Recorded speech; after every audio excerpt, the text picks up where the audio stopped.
Алда министрна район башлыгы Равил Кузиров үзендә кабул итте. Ике арада барган эшлекле сөйләшүдә халыкны социаль яклау, инвалидларны эшкә урнаштыру кебек мөһим мәсьәләләр каралды. 50% каждый второй инвалид трудоспособного возраста должен работать.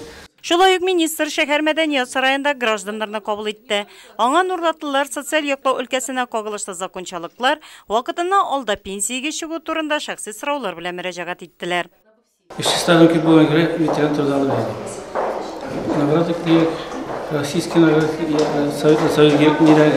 награды. Аннан Эльмира Зарипова министрлык ведомствосындагы оешмаларда, районның социаль яклау бүлегендә, гармония халыкка социаль ярдәм күрсәтү үзәгендә, республика матди ярдәм күрсәтү үзәгенең 33нче бүлегендә, район мәшгульлек үзәгендә булды. Министр район башлыгы Равил Кузиров белән берлектә өлкәннәр һәм картлар йортын карады.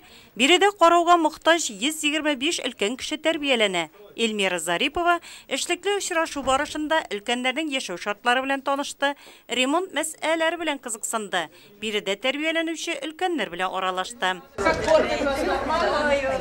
Аларны хөкүмәт бөтен яктан карый, ашау ягыннан да, кием салым ягыннан да, ләкин аларга ниндидер менә үзенчелек җитми, бер-берсе белән һәм бер-берсе белән генә түгел, бүтән кешеләр белән сөйләшү, ниндидер вакыйгаларда катнашу, ниндидер мероприятиеләрдә катнашу. Шуңа күрә без депутатлар белән, дәүләт советы депутатлар белән, мәрхәмәт объединениесе белән, хатын-кызлар депутатлары белән без бергә дигән проектны оештырдык.